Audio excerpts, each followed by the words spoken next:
आमच्या घडलेली घटना देखील आमच्या प्रभागात घडली आणि जे अपघातग्रस्त इसम आहेत ते देखील माझ्या प्रभागातीलच आहेत.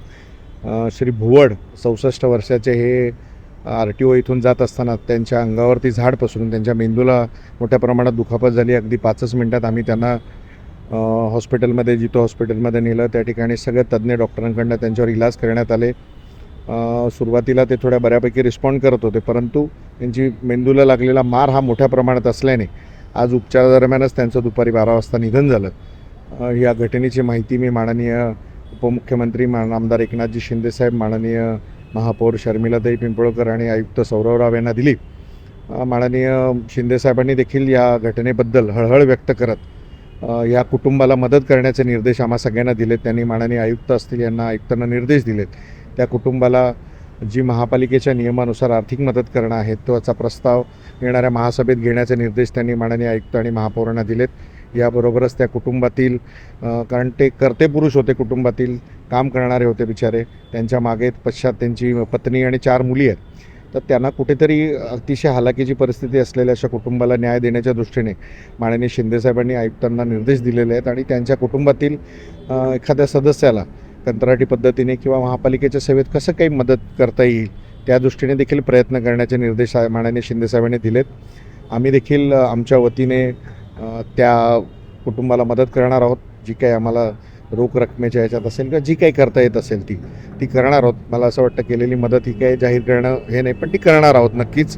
आणि त्या कुटुंबाला आम्ही सांगितलेलं की आम्ही कुटुंबातल्या सदस्याप्रमाणे त्यांच्याबरोबर कायमच या आपत्तीमध्ये, या घटनेमध्ये, दुर्घटनेमुळे जे काही त्यांच्यावरती संकट कोसळले त्यात त्यांच्याबरोबर आहोत आणि त्यांना नक्कीच योग्य ती मदत केली जाईल. अशा घटना वारंवार घडू नये यासाठी तुम्ही काही ठोस पावलं उचलणार आहात का? कारण काल देखील तुम्ही उपमुख्यमंत्री एकनाथ शिंदे साहेबांना काही गोष्टी निदर्शनामध्ये आणून दिल्या आहेत, तर यापुढे अशा घटना होऊ नये यासाठी काय खबरदारी घेतली जाईल? नक्कीच घेतली जाईल. मला असं वाटतं की महापालिका प्रशासनाने थोडंसं सजग होणं गरजेचं आहे, थोडीशी संवेदनशीलता दाखवणं गरजेचं आहे आणि कामात तत्परता देखील दाखवणं. ज्या चुका आहेत त्या आदरणीय शिंदेसाहेबांसमोर मांडण्याचा काल आम्ही प्रयत्न केला आहे. परंतु या व्यतिरिक्त देखील अनेक अशा काही चुका आहेत ज्या प्रशासनाकडनं घडल्यात, त्या देखील येणाऱ्या महासभेमध्ये निदर्शनास आणून दिल्या जातील. नव्हे तर प्रशासनाला याबाबत नक्कीच जाब विचारला जाईल.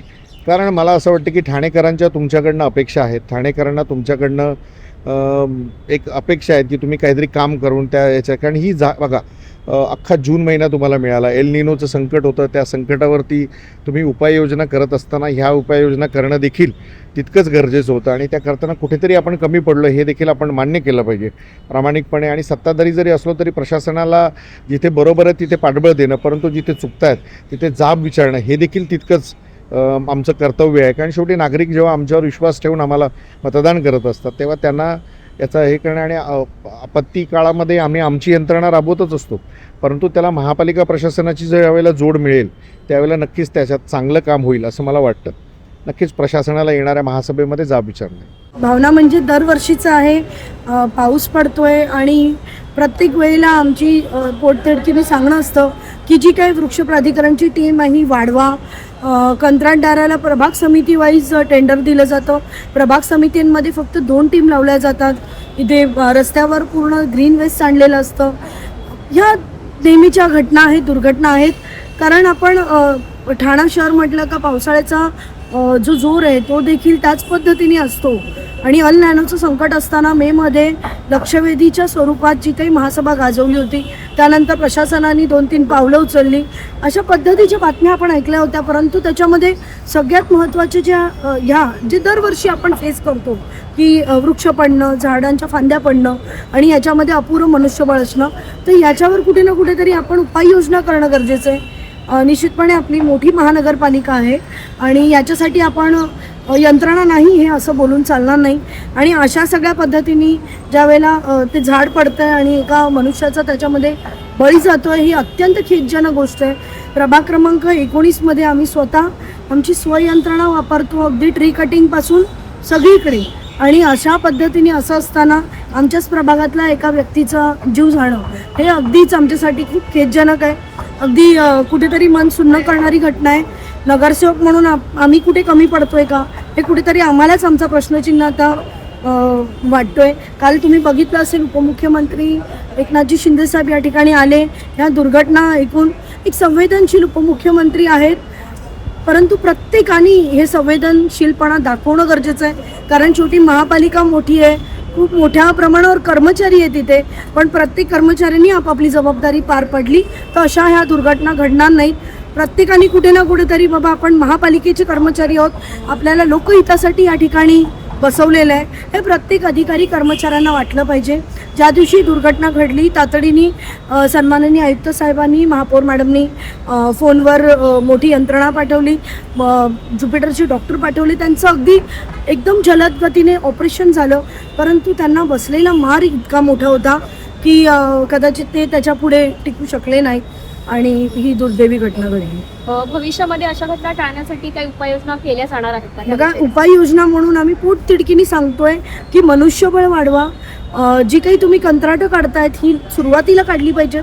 जुलैमध्ये तुम्ही जूनमध्ये काम सुरू करून पावसाळा ज्या वेळेला मोठा असतो त्यावेळेला तुम्ही ट्री कटिंग काम करू शकत नाही, कारण शेवटी चढणारी लोक जी असतात, जी एक्सपर्टीज जरी असली तरी झाडांच्या फांद्यांवर चढणं त्यांचं देखील एक मला असं वाटतं जीव घेणं होऊ शकतो. म्हणूनच एप्रिल मे मध्येच ही कामं सुरू झाली पाहिजेत लवकरात लवकर. पहिली गोष्ट म्हणजे यंत्रणा वाढवली पाहिजे. आपल्याकडे आता लिफ्टर व्हॅन्स आलेले आहेत. मला असं वाटतं 2014मध्ये जेव्हा पहिल्यांदा मी वृक्ष प्राधिकरणमध्ये होती त्यावेळेला सुरुवातीला आम्ही ह्या विद्युत विभागाकडून हायर करायचो आणि त्यानंतर मग हळूहळू आम्ही प्रत्येक मीटिंगमध्ये काही ना काहीतरी डेव्हलपमेंट म्हणून एक लिफ्टर व्हॅन म्हणजे मागवत आलो. आत्ताची यावर्षीची एक चांगली परिस्थिती वाटली आम्हाला की लिफ्टर व्हॅन प्रत्येक प्रभाग समितीला एक मिळाली आहे. परंतु असं असताना लिफ्टर व्हॅनमध्ये फक्त ड्रायव्हर असतो, त्याच्यानंतर त्याची पूर्ण टीम नसते. एक उतारी आणि त्याच्यानंतरचे 2 लेबर हे लिफ्टर व्हॅनमध्ये पाहिजेत. म्हणजे समोर जर उतारी नसेल तर लिफ्टर व्हॅन ही एक सामान्य गाडीसारखी किंवा ट्रकसारखी असणार आहे. तर अशा पद्धतीचं काम करून नाही चालणार. या सगळ्या पद्धतीचं काम करताना एक सुनियोजन असलंच पाहिजे. आणि शेवटी ठाणेकरांचा जीवाचा प्रश्न आहे. प्रत्येक जण जीव मुठीत घेऊन आज चालतंय आणि हे कुठेतरी मला असं वाटतं असं नसलं पाहिजे. आपण सगळे मिळून एकत्र काम केलं तरच हे काम होणार आहे. एकटे नगरसेवक किंवा मी आणि विकास रेपाळे साहेब विचार केला की पूर्ण ठाण्यातलं आपण काहीतरी डेव्हलप करू, असं नाही होत. प्रत्येक अधिकाऱ्यांनी त्याच पद्धतीने विचार केला पाहिजे. आयुक्त साहेब संवेदनशील आहेत, बाकीचे आहेत, पण प्रत्येक जर ते डिपार्टमेंट संवेदन असेल तर मला वाटत नाही की आपण काही ह्याच्यामध्ये करू शकतो. प्रत्येक वेळेला मी अगदी स्पष्टपणे सांगते, विकासकांची प्रकरणं ही प्राधान्याने केली जातात आणि सामान्य नागरिकांच्या प्रकरणासाठी वेगळा विलंब लावणं हे कितपत योग्य आहे. हे चुकीच्या पद्धतीने काम चाललंय आणि हे कुठे ना कुठेतरी थांबलं पाहिजे. याबद्दल निश्चित मी प्रयत्नशील आहे.